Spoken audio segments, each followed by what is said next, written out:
భారత తొలి ప్రధాని పండిట్ జవహర్లాల్ నెహ్రూ జయంతి సందర్భంగా ప్రతి సంవత్సరం నవంబర్ 14న బాలల దినోత్సవం జరుపుకుంటామని, ఈ రోజున పిల్లలు హక్కులు, విద్య, వారి సంక్షేమంపై అవగాహన పెంచడానికి బాలల దినోత్సవం ఎంతగానో ఉపయోగపడుతుందని ప్రభుత్వ పాఠశాలల ప్రధానోపాధ్యాయులు షరీఫ్ శ్రీధర్ శర్మ తెలిపారు. ప్రకాశం జిల్లా కొమరోలు మండలంలో అన్ని ప్రభుత్వ, ప్రైవేట్, ఎయిడెడ్ పాఠశాలల్లో బాలల దినోత్సవం ఘనంగా నిర్వహించారు. రెడ్డిచర్ల మండల ప్రాథమిక పాఠశాలలో ప్రధానోపాధ్యాయుడు ఓబ్లేష్ ఆధ్వర్యంలో బాలల దినోత్సవాన్ని నిర్వహించగా ముఖ్య అతిథులుగా మండల విద్యాశాఖ అధికారులు కావడి వెంకటేశ్వర్లు, బొర్ర వెంకటరత్నంలు పాల్గొని నెహ్రూ చిత్రపటానికి పూలమాలలు వేసి స్మరించుకున్నారు. మరోవైపు కసినపల్లె మండల ప్రాథమిక పాఠశాలలో ప్రధానోపాధ్యాయుడు శ్రీధర్ శర్మ, ఉపాధ్యాయురాలు గూడూరు గిరిజ నెహ్రూ చిత్రపటానికి పుష్పాలు జల్లి అనంతరం ఆయన జీవితం గురించి విద్యార్థులకు వివరించారు. స్వీట్లు పంచిపెట్టారు.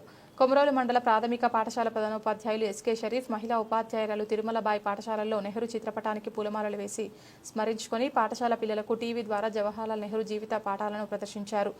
అనంతరం మిఠాయిలు పంచిపెట్టారు. సందర్భంగా మండల విద్యాశాఖ అధికారులు కావడి వెంకటేశ్వర్లు, బొర్ర వెంకటరత్నం మాట్లాడుతూ పండిట్ జవహర్లాల్ నెహ్రూకు చిన్నపిల్లలంటే చాలా ఇష్టమని, ఆయన ప్రధానమంత్రిగా ఉన్న సమయంలో కూడా ప్రతి ఆదివారం మిగిలిన బాధ్యతలు పక్కన పెట్టి పిల్లలతో ఆడుకునేవారని, అందుకే ఆయన పుట్టినరోజు నాడు బాలల దినోత్సవాన్ని జరుపుకుంటామని, భావి భారత పౌరులైన బాలులకు మంచి మాటలు, క్రమశిక్షణ పాఠశాలలోనే ఉపాధ్యాయుల ద్వారా నేర్చుకుంటారని వారు తెలిపారు. ఈ సందర్భంగా మండలంలోని చిన్నారులందరికీ బాలల దినోత్సవ శుభాకాంక్షలు తెలియజేశారు.